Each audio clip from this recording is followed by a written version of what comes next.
Olá pessoal, eu me chamo Vanessa Badi, eu sou nutricionista e hoje a gente vai falar sobre uma doença que acomete 1 a cada 15 mulheres no Brasil, a síndrome do ovário policístico. Essa doença endocrinológica acomete tantas brasileiras e muitas pessoas até comentam comigo: Vanessa, é muito comum a gente pensar sempre na medicação, no tratamento anticoncepcional, mas e a alimentação? A gente não sabe o que deve fazer e é muito importante. Por isso, se você conhece alguém ou tem essa doença, fique atento ao vídeo.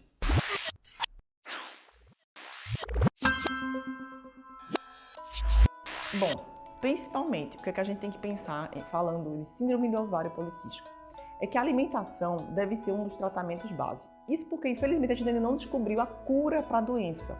A gente ainda não tem uma cura para essa síndrome, porém, existe o tratamento. Muitas mulheres podem viver a vida toda bem, sem ter nenhum risco, sem gerar uma infertilidade, sem gerar um câncer, por exemplo.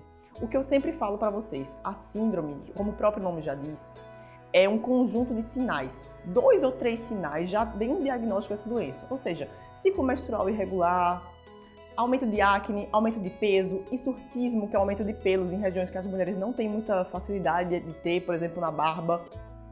Aumento de peso, a resistência à insulina também aumenta. O que a gente tem que focar, principalmente na parte da alimentação, é que 50 a 70% das mulheres desenvolvem a dificuldade de perder peso e também aumentar a resistência à insulina.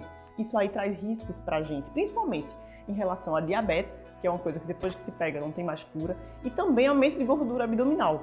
Então, mulheres que já têm essa doença, ou mesmo que não tenham ainda a resistência à insulina associada, fiquem atentas, porque a alimentação tem que ser uma coisa super importante, tá? Uma dica que eu dou para isso é evitar o consumo de carboidratos. Os carboidratos têm que ser consumidos com cautela, principalmente aqueles carboidratos simples, porque eles geram picos de açúcar no sangue e essa resistência vai ficar cada vez pior. Então, prefira alimentos que sejam com carboidrato complexo, aqueles que têm absorção mais lenta e devagar. Além disso, alguns alimentos funcionais são super importantes para tentar gerar esse pico cada vez mais regular e linear. Quais alimentos seriam esses? A aveia, o psyllium, a farinha de maracujá. Todos esses alimentos, a canela também, eles vão ajudar a diminuir o índice glicêmico. Então, você já tem que associar esses alimentos no seu dia a dia para evitar esse risco da resistência à insulina. Outro erro muito comum que muitas pessoas cometem é fazer uma refeição somente de carboidrato. No meio da tarde, está com fome e vai comer somente uma fruta.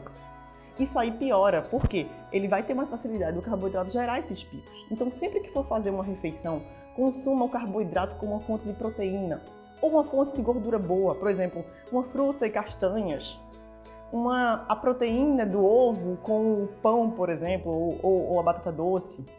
Sempre em relação aos carboidratos, prefira os cereais integrais. Eu falei pão, mas ele também não deve ser consumido. Tem que preferir principalmente os pães integrais, se for consumir o pão. Porque ele também vai evitar, as fibras vão ajudar a diminuir esses picos e vai deixar o açúcar sendo absorvido de forma mais regular. Outra coisa importante para essa questão da resistência à insulina é ter atenção ao consumo de magnésio.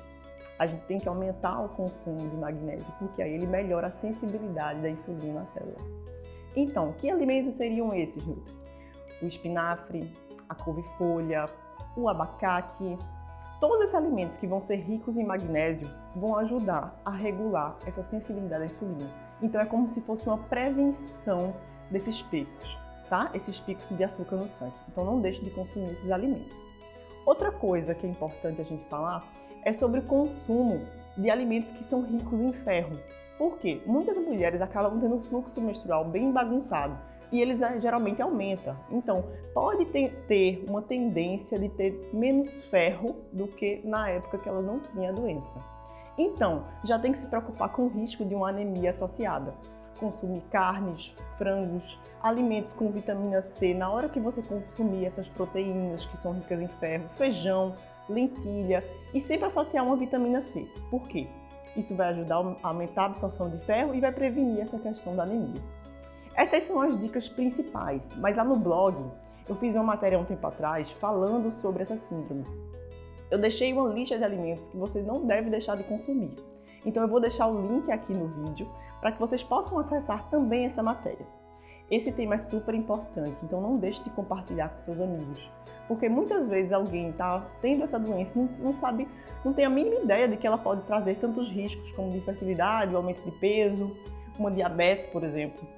Então eu espero que tenha ajudado vocês que não tinham essa clareza em relação à importância da alimentação e a síndrome do ovário policístico. Qualquer dúvida, deixa aqui nos comentários. Se gostou do nosso trabalho, coloca um like aí no nosso vídeo e se inscrevam no canal. Até a próxima!